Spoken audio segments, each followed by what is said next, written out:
Very nice to see all of you here today, and we're all in for a special treat.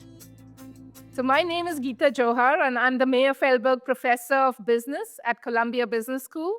I'm also a Chazen Senior Scholar and Director of the India Business Initiative at the Institute.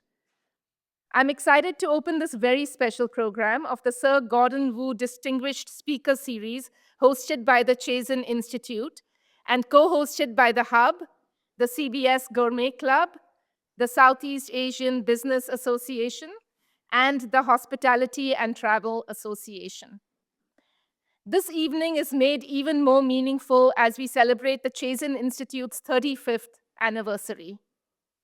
The Chazen Institute at Columbia Business School serves as the interdisciplinary hub for global business knowledge, and this milestone reflects decades of advancing global business understanding.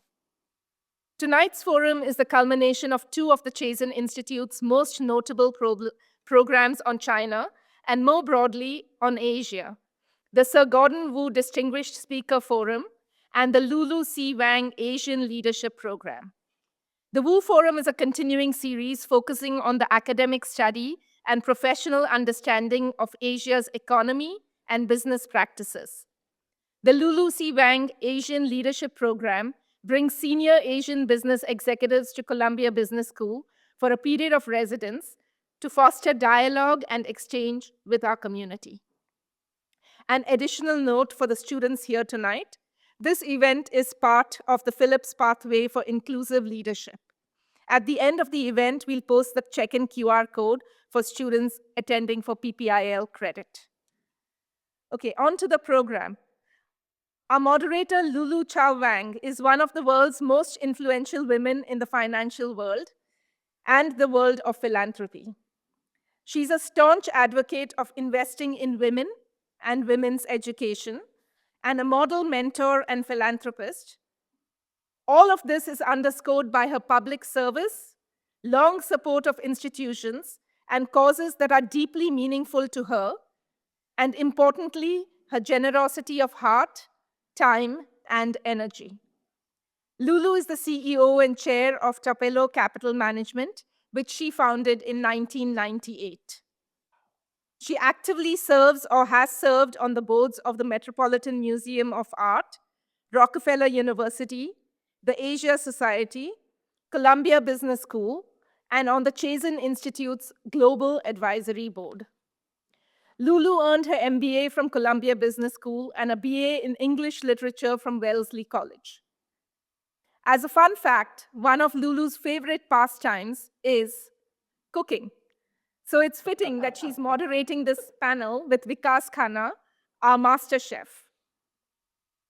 Vikas is a truly extraordinary guest.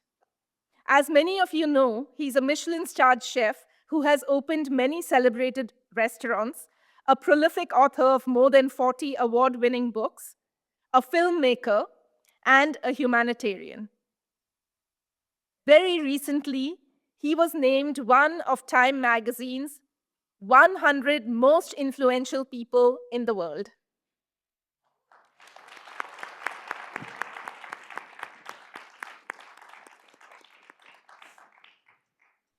From his acclaimed New York City restaurant, Bungalow, where it's close to impossible to get a reservation, believe me, I know, to earning multiple Michelin stars across his career, Vikas has helped redefine Indian cuisine on the global stage.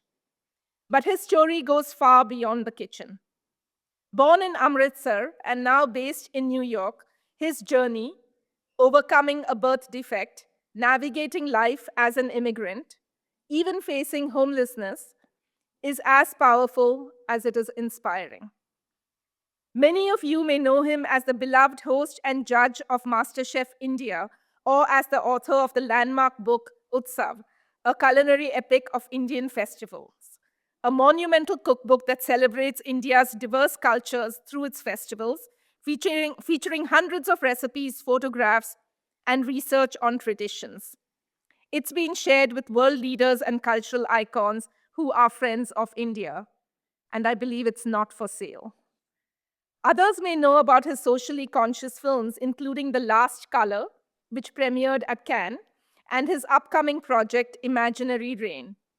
And beyond all of that, his impact as a humanitarian is profound. Through his Feed India initiative, he helped deliver more than 96 million meals during the pandemic. He's also a goodwill ambassador for the Smile Foundation, driving the Cook for a Smile initiative to support education and nutrition for underprivileged children. Vikas Khanna is not just a master chef, he's also a master visionary, a storyteller, and a change maker. Please join me in welcoming Vikas Khanna.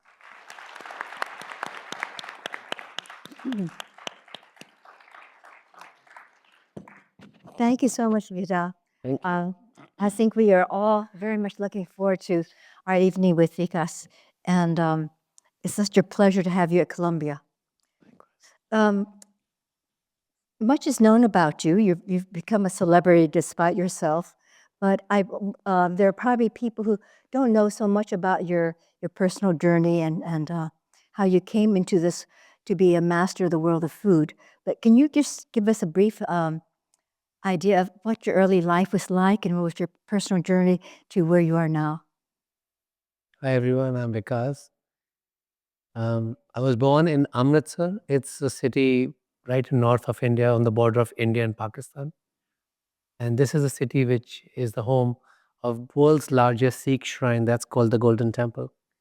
And if people know about Sikhism, that every Sikh temple has a place of community service where they serve food. So I was born with a unique, you said, I think it's a super ability that I was not born like everyone else. I had club feet, which doesn't let you run. Is your feet are inclined towards inside. And there were shoes which will come from China. And it was a very difficult wooden shoes and braces which you had to wear all your childhood. So I couldn't play, run, do anything. So the only place where I could feel safe was in the kitchen. And I loved my grandmom because she was the biggest liar. Where everybody did the reality check on me 10 times a day. She told me all lies. And she's saying I was extremely different looking child. And she'll say, oh, but you're my prince. I see the light everywhere. And I know there's no light. And she's saying, oh, it's okay if you got zero in school, but you are amazing in life. One day you're going to have a lot of friends. The whole world is going to look at you one day. So I believed in those lies and everybody telling the truth that you are disabled, you never have anything to go, you're never going to be able to run. So sometimes liars in our life are the best people. And I loved spending time in the kitchen because she would constantly lie to me. Look at how perfect you're making this pickle. Look what you did to the mangoes. You touched them, they turned sweet. I'm like, really? Like, but she took me to Golden Temple, where she told me the true power of food. And that is a moment of truth for me when I decided my profession. And she said, look at those people. They're from Canada. They're wearing all solitaires. And look at the person sitting next to them. In the community kitchens of Sikhs, there's no discrimination. You could be from any faith. You have to sit together and eat. And she's saying, look at that person. This food could be something between their life and death. And look at the beauty of food. That as you're learning how to cook, you'll also learn the power of cooking, that when it brings people together. I think one of those moments I felt that I was a superhero because I could make the round bread. And I think I became over arrogant about that. That listen, all the kids who would tease me in classroom, that oh, look at this guy, polio kid or skeleton kid, all look at his shoes, we hit you, we can't run, all those things happen. But I kept saying, but I can make a round bread. That's my grandmother said, this is my superpower. I'm going nowhere in life. But that is where my formative years, I felt a connection to cooking and food. And then we started a business when I was very young. We used to sell chickpeas and breads in schools with my grandmom. And my grandmom hated taking money from kids because she felt, why would you take money for food? And my father will be like, you guys are just doing charity, both you. But she gave me the power to dream that we can have our own banquets one day. where people will eat food for, I think, 10 cents. And we're going to have this successful place, you and me. And back of our home, we started this small place. They will sell the chickpeas and breads, and we were horrible, both of us. Even the name outside our banquets was spelled wrong because everything was wrong in that place. But one thing was right, the training, what she was giving me at that time. She was training me for something big, and nobody realized it at that time. And then my uncle came from Thailand, from Ireland, little geography of mine. He came from Ireland. He said, if he wasn't growing up in the Western world, they will celebrate this child instead of everybody humiliating him for cooking. He'll be the most celebrated child. Look at his focus. He makes 3 dishes and they're amazing. He doesn't know anything about the outer world. He took me to Delhi and he introduced me to a big hotel for the first time. And this is 1991. For kids, most of you were not even born. And I go to Delhi and I see a big hotel and I see food and cooking beyond my small town. And my entire life changed. And I was more at Sheraton and kept crying there. I said, I've never seen food could be this beautiful. Like there's so many dishes to make and learn. And he says, this is your benchmark. One day you're going to beat this. And I did get admission in a culinary education school. But they thought that I was not good enough. And I say that very openly. They thought he's going to run back to his city. I only spoke Punjabi. And I was so obsessed with my little business. We made $7 a month. And I was like, keep telling, showing off. And the teacher said, don't put him in the school, in the main college campus. Put him in this small town near the college because he's going to not last here. And they did the best thing to me. Like my disability did the best thing to me. I could spend time with my grandmom. They did the best favor to me of putting me in this small town called Udupi, where I was put in this lodging place near a temple. And I learned all cooking of South Indian food from that temple. And that was my biggest training which ever happened to me. All my college students were busy obsessing about French cooking, which I never understood. I'm like, oh my God, salt, pepper, cream, butter is cooking? And my teacher said, yeah, look at all these great chefs. They're all white and they're great. I'm like, but why don't we have Michelin stars? He's saying, because you're not meant for them. And that little change, I called my grandmom and said, there's a wall in the room. Every time I pass by, I'm a freedom fighter's family. I pass by and I have to keep seeing those white people looking at me. And I'm not good enough to be with them. So I have to constantly work for them. And that's why they're training me. And my grandmother said, oh, don't worry. Again, a new lie she'll come up with. Oh, but your picture is going to be higher than them one day. I'm like, really? For doing for what? But those little things became my motivation. I ran my banquets, and one day with a government problem, they broke it down. We were back on the street. I had no place to go, but I love Simon and Garfunkel. We just spoke about that. And I love the song Boxer about New York. That song has influenced me so much. And I moved to New York without thinking. And I told my grandmom that, I'm going to put myself on that wall. That's why I'm leaving home. I'm leaving you, the only thing which is precious to me. I moved to New York. It's not an easy city for all those who come been here. And to find a place to sit next to Lulu and be here in Columbia Business School. I think this is a long transition of my life, which only one woman could have dreamt of me being in Time 100 was my grandmom, who must be watching from up there and saying that I told you, you will change it single-handedly, you will change this. Vikas, well, it's such a heartwarming story. And as I hear you talk about it, so much of it you could say, oh, it's serendipity, it's good luck, you happen to be by the temple, you learned the cooking. But it all began when someone told you you were special. And that was what it took, because so often we think, oh, we're a minority, or we're women, or we have disabilities, and we're not good enough, and we're not acceptable. But if we believe in ourselves, and hopefully we can get the inner strength to believe in ourselves. Sometimes we're lucky to have a grandma, but if we can believe in ourselves, everything that seems to be a disadvantage can become an advantage. That's true. And that's what you were able to do. And And I think, given the diversity of our audience today and of our students at the business school, we do celebrate diversity, and we must understand that what makes us different also makes us very special. And I think as the students are looking at your success and they're thinking, "Wow, I wonder how I can do that too."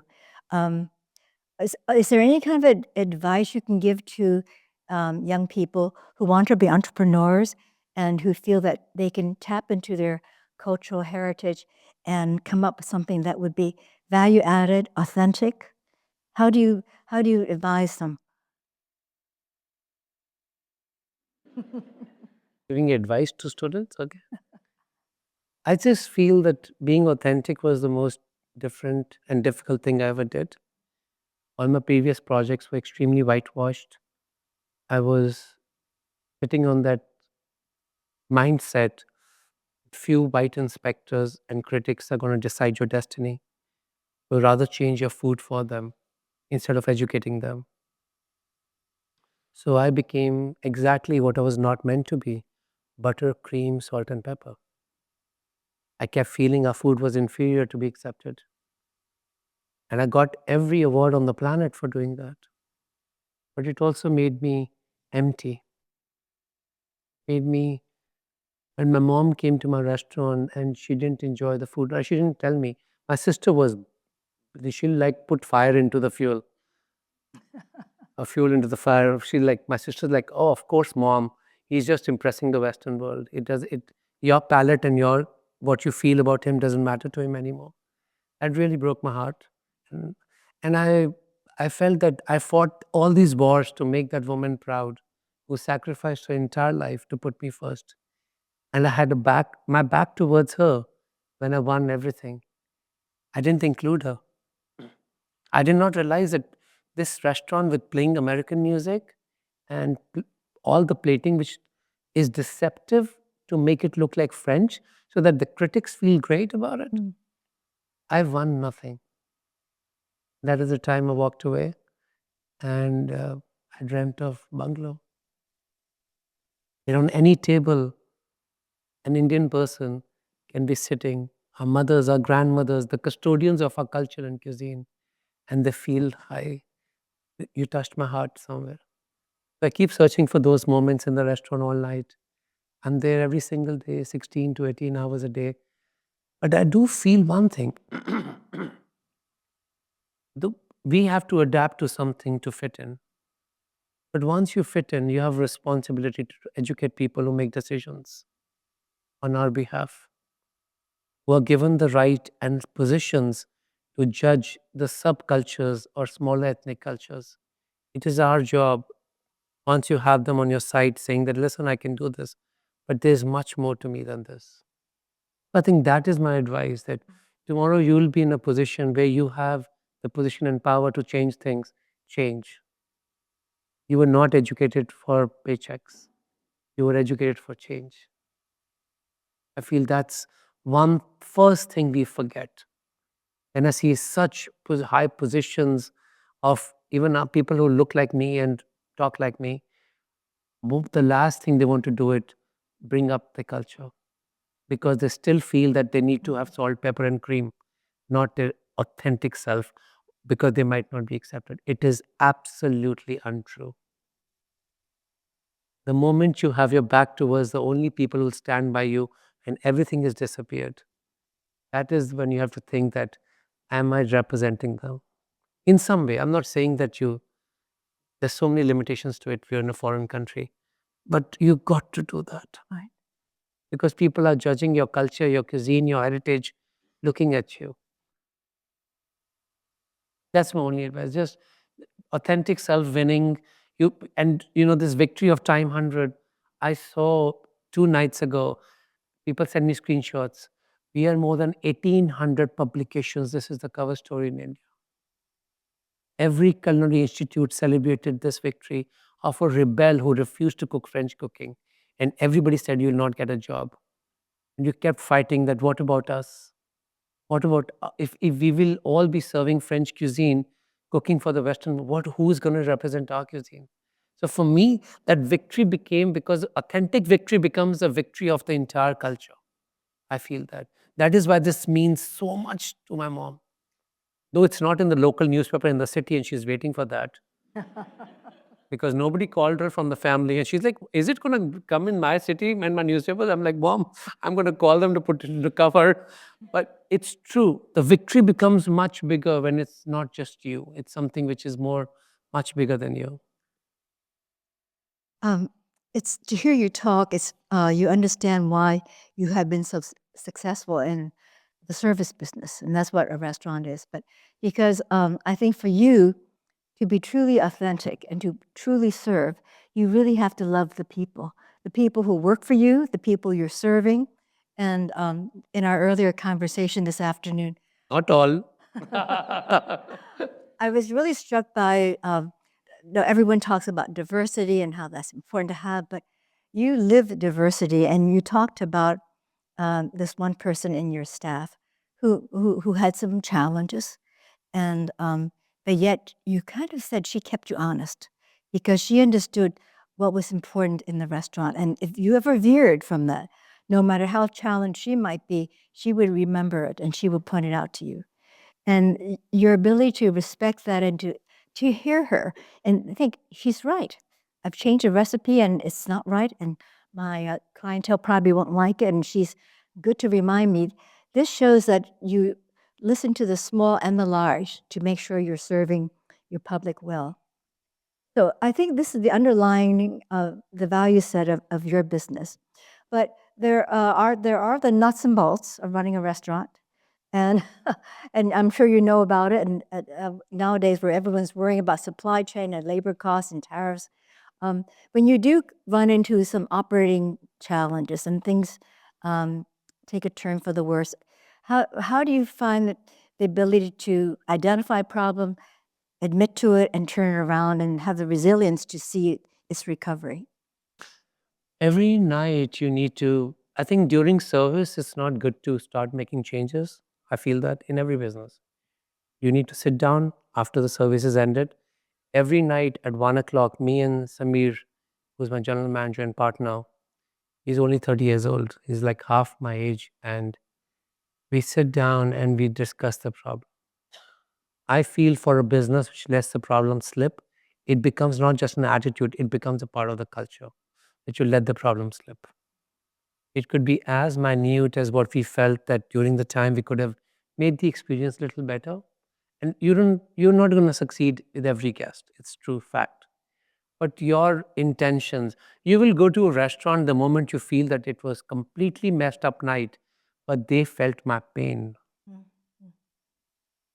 They felt it and they were not dismissive of it. You are never, ever going to forget that. We mess up a lot, we know that. And like every business, but we admit it, we try to do it, rectify it. But I think one thing which became an attitude was that when you let the mistake slip, everybody's watching in the room, but there's a mistake, but nobody's speaking up. That is when you'll have a much bigger cultural problem, financial problems, and nobody's speaking up. We try our best that it's a small restaurant. If those of you been to Bungalow, it's only 101 seats. We do 103, or we do 303 dinners every night since we opened. And just after the announcement of time, this last month wait list is 135,000 people. 135,000. Like we had 100,000 people on wait list during Ramadan. And this is unheard of numbers. It's because you address the problem right there and then. That same night and morning, let's have a meeting, rectify this. I think a lot of businesses which I've run, I was like, it's a small mistake, pass it on, which happens to us. When you're surrounded by people who lie to you in business, in life it's good, and they're telling you great lies. But in business, when nobody's speaking up, you are collecting a team with a lot of fear around you.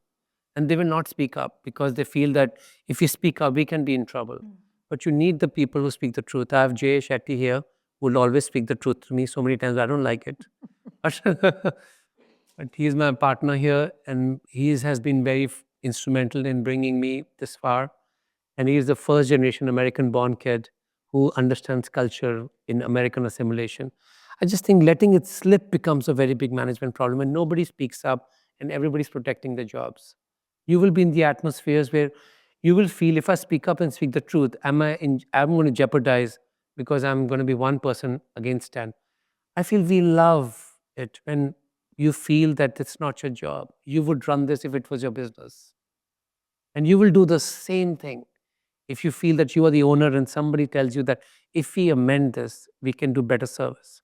We can serve people better. We can have lesser food cost if we do this. We need to revive the menu. I just feel that I have people around me whom I've worked for almost 2 decades would tell me the truth there and then.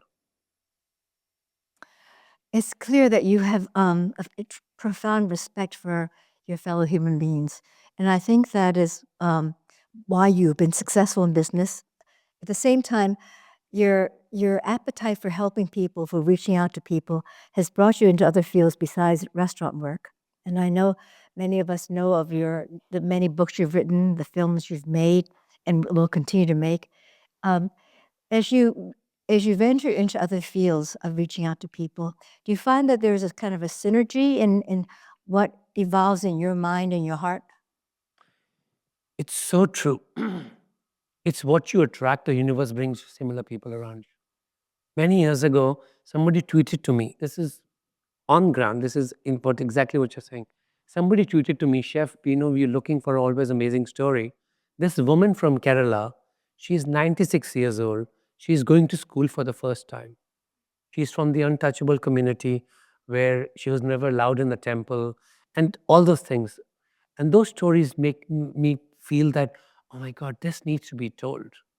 You have the attention of the world. You need to tell the stories which touches your heart. I go, and not easy for me to find her in the village.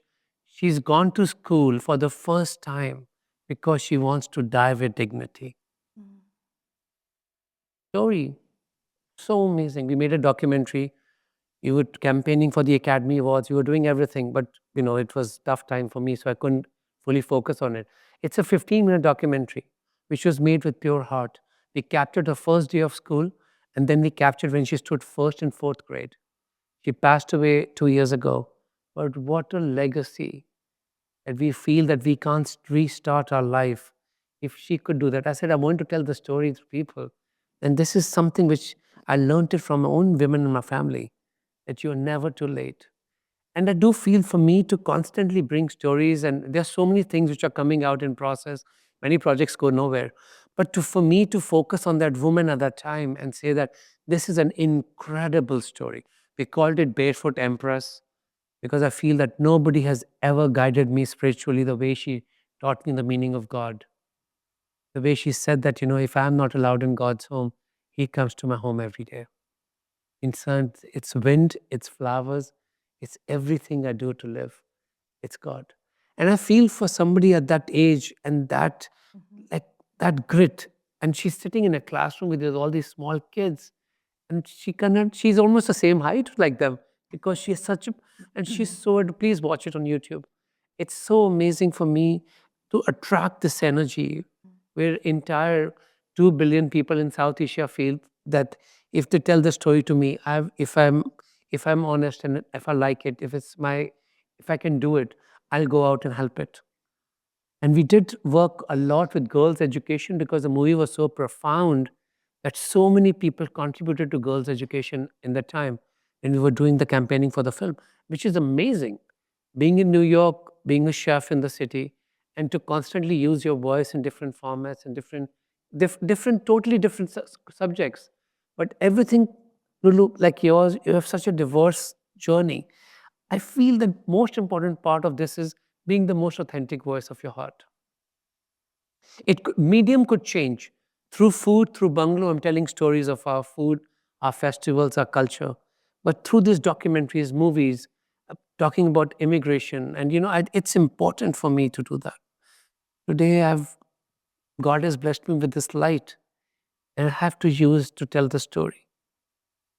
And you've been blessed, but you also feel at times there's a bit of a burden that you are so visible as representative of your country, your heritage, your culture. And maybe that's one of the reasons why you've been so prolific and fertile in demonstrating the Indian perspective, the cultural values in many different media. Is there another way that that kind of speaks to you that you could represent the best of India? You've done it through writing, through film, through cooking. Anything else on your mind? This is enough. I'm one person with maybe 4 brain cells, but I'm not the smartest in the room, but I'm the most hardworking in the room. I'm the first one in the restaurant. I leave the last one. On movies, on projects, I sit on it. If I hold on to a project, I do not leave. I think that's the reason my commitment is so I can never get married. I feel so, but I do feel that having found such a purpose and using your voice through literature, through movies, through documentaries, through restaurants, through books, through television shows, I feel it's so important that not spreading out too much, but when you're doing a project, you're 100% focused. My next movie coming out is for all the people from South Asian descent, they're going to react to it. It was Shabana Azmi and A.R. Rahman. Shabana Azmi is the greatest actress ever born on Indian soil, according to me. I feel that. Raise your hand if you'd agree. If people have seen her, she is the greatest actress I feel India has given. And I've worked with her for 5 years. We're making a movie about immigrants. She is playing a failed chef in New York and how the restaurant shuts down, how it affects her. And she goes to India for pilgrimage. And last day of her visit at the Golden Temple, she finds all her answers. And A.R. Rahman has done the music. I wrote a novel and then turned it into a screenplay, then turned it into a movie. It comes out this year. And I'm very proud to tell a story of immigrants and how dismissive people can be about your culture and cuisine, and how constantly you have to love it. Not because people don't love it, it doesn't mean that you have to hate it. It happens to a lot of kids growing up in this country because they feel that the Western doesn't accept them Western, and they begin to hate their own people.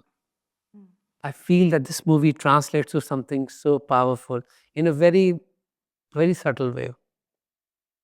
I think it's wonderful that you're doing a film that will celebrate immigrants, because immigrants have really been the lifeblood of this country.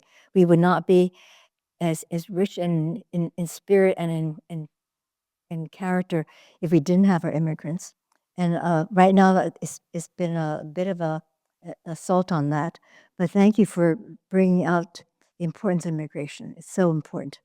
But I know we're running against time, but I know a number of people have asked me if I would ask you, since you have been so successful in the food and restaurant business, even though you have so many other areas that you are talented in, will you explore the food area, the restaurant area, in yet another different way from the bungalow orientation? You've done really well in fine dining, but are there other areas of food that intrigue you? Because I feel it's so hard for the reservation at Bungalow, and I do feel as a mission to take India to as many homes across the world. For the first time, we are getting into these sauces. We created 3 different sauces with Walmart collaboration. It's one of the first and the largest collaboration of Walmart, and it's amazing. It's going to get to more people. It's these sauces. One is roasted tomatoes and cream, which is our makhani sauce, butter chicken. And the second is coconut and tamarind, which comes from South. And the third is caramelized onions and yogurt, which comes from Rajasthan. So we have 3 packaged sauces, which is, I feel it's important. I have a spice brand, which is like almost sellout at Costco. And they've just launched in the Western US and California and some of these states, which is amazing that you are getting into because there cannot be a second bungalow.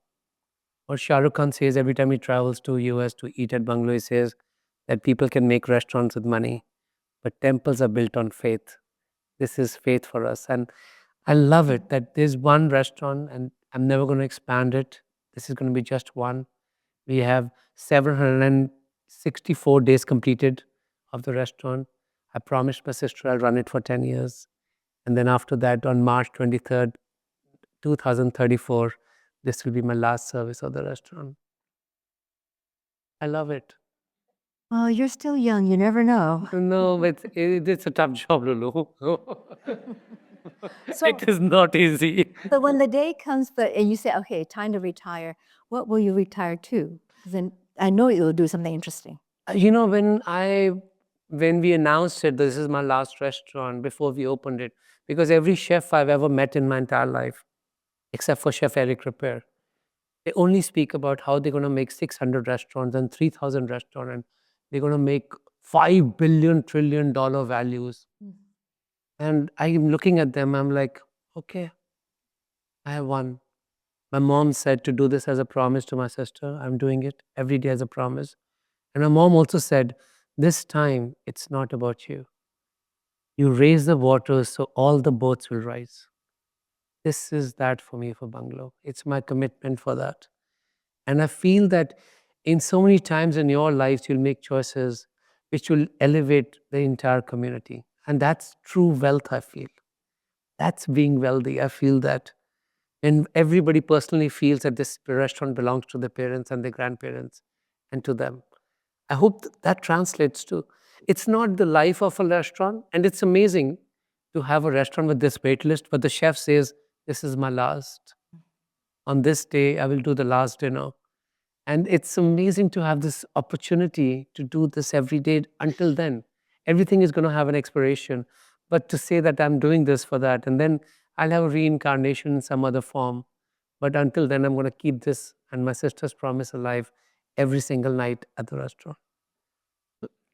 But I just feel that the restaurants don't have to be large, they have to be deep.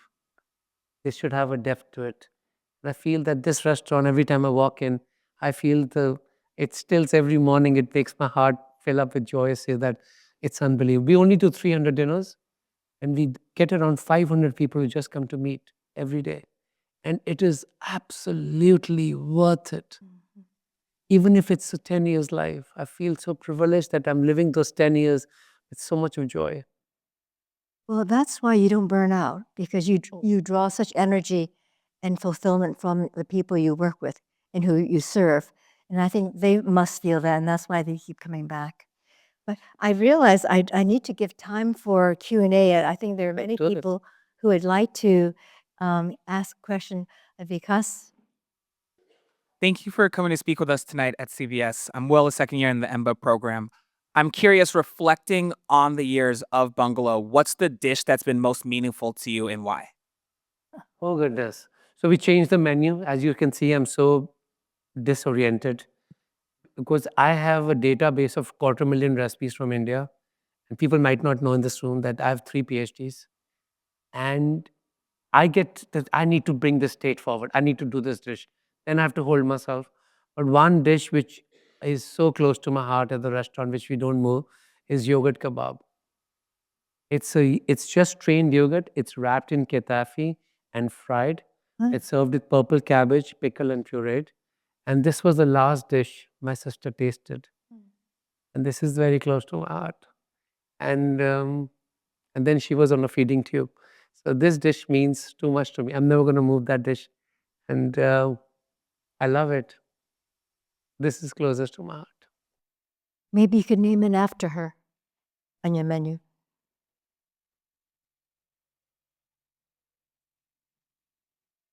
There's a question here. Chef, thank you so much for coming. Whenever I have family coming to New York, they don't want to see Statue of Liberty or Empire State Building. They want to come to Bungalow. So thank you for creating that for us. Ever since I was a little girl, I grew up in Delhi, and I noticed that most of the food made in India are by our moms and grandmothers, mostly women. But the most commercially viable chefs in India are mostly men.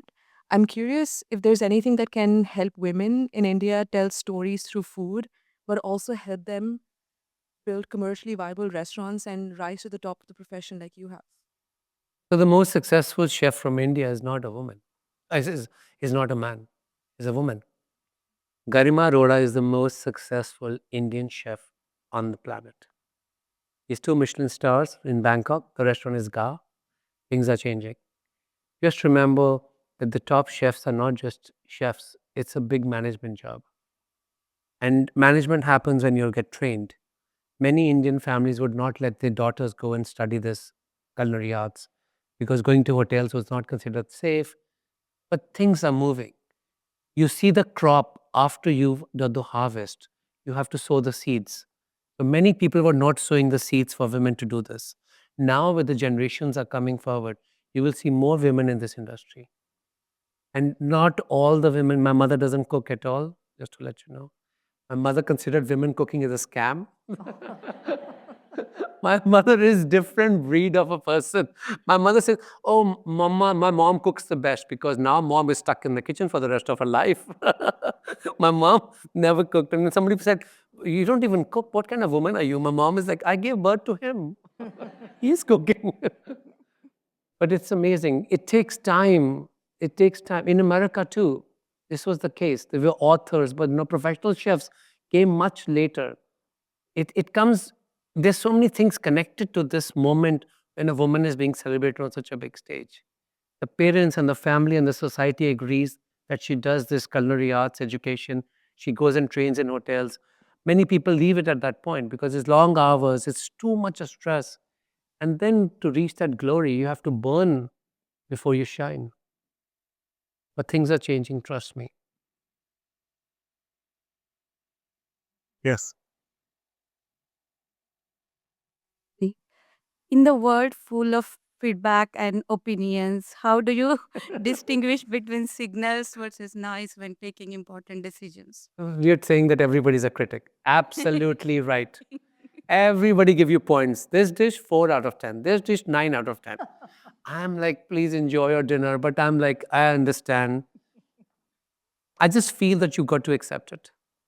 When we were young, our parents used to say, please pray for before you eat. Now you say, please photograph before you eat. Oh. And please put a review right as you're there. But it's okay. It's a transition of entire dining experience. As long as people are enjoying it, you let them express their vision the way they want to. I'm totally for it. I never used to come out and meet guests, but now my sister wanted my counter to be outside.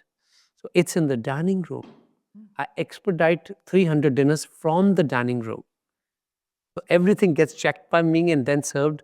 So it's different now. But the critics are, I've never seen that everybody who has an Instagram account is a critic now. But I love it. I enjoy it. I've learned to participate it. We also need to change with time. We also need to change and learn that how do you connect with future generation? You guys are my kids' age. How do you connect with you? So that's the only ways now. You guys are critics and I'm the contestant here. Vikas, my name is Medni Singh. I teach here. Thank you for coming.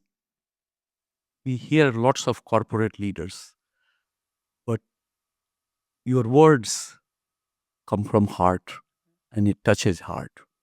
So thank you very much. I have 2 questions from you related to what you said. More than 10,000 people waiting. Most of them will never get to taste your food. I'm one of those.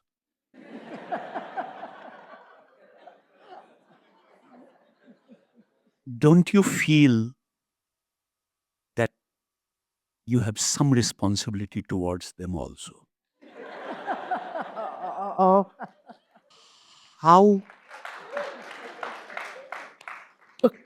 How more of a good thing becomes bad? So 2 things that I find very interesting about your presentation. One is you are against a scale and you have a deadline after which you will stop. I'm against both of these. You have to think how to touch even more heart. And yes, your life is finite. How to extend that art much beyond your life. We come from country of gharanas where the art lives when the artist is gone. Your thoughts?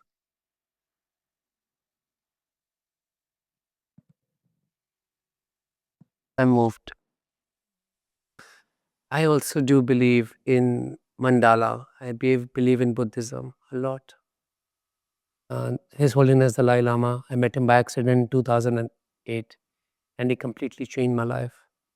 I used to have a restaurant on Times Square and I was very ambitious. I'm going to do 300 restaurants. This same kind of generic guy. expanding businesses without meaning, no purpose. Everything shut down. His Holiness said that end is an amazing moment. It's the beginning of something new. You're free.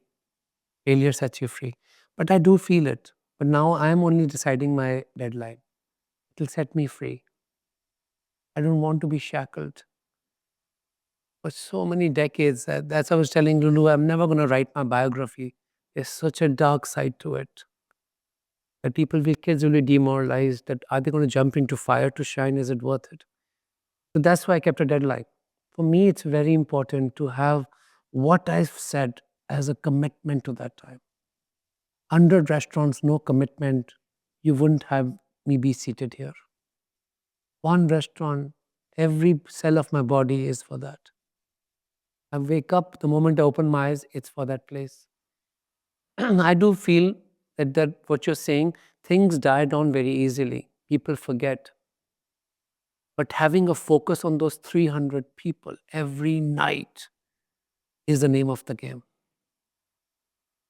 When they get every night in the dining room, I cry maybe 10 or 20 times. I'm not kidding. On Sunday night, we had a lady, she said, I've been trying for reservation for 2 years. And suddenly it popped up that something had opened up and I came to the restaurant. I've heard that story, man. And it was my mother's death anniversary. She was in love with you, and it's just a message from her that you're not alone. I'm watching you. So for me, a restaurant which is built on so much pain and so much loss, that the only thing which was precious to me, God took it away from me in front of my eyes, in my arms. So for me to have that legacy and not to be honest to those 300 people, that will break my heart. I just want to stay small. I know people give us 1-star review all the time because when they can't get reservation. And it doesn't hurt me anymore because I feel it's okay. As long as the 300 people who are coming to the restaurant, they feel that I care. Even if I messed up, I care. I feel that's very important for me. You know, I don't want to slip as a promise. It's every night some nights we have bad nights at the restaurant. I feel I didn't keep my promise with my sister. I know she's watching. I feel that this is very important to me. So let it be small.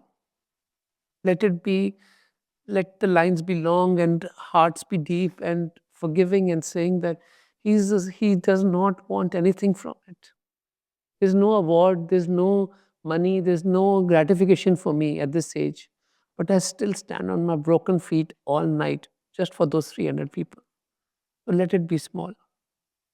Your gravity, your legacy is not made on how large it becomes, how big the empire is. It will be decided by how many people will open restaurants, invest in restaurants looking at you. You're talking about how this legacy expands. You see, every week restaurant is opening in New York, Indian restaurants. It gave permission to invest in Indian food because you kept it so honest. So let the waters rise.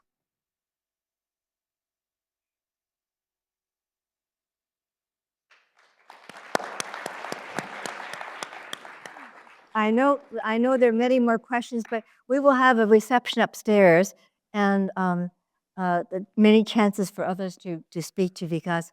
But you're not limited to how many meals you can serve. You touch the hearts of people, and that lives on not only in your food, but in your books, your films, the kind of communication you have here tonight. You've touched all our hearts, and I think that is going to be worth eternal meals. So your legacy will live on. So thank you so much. One more time.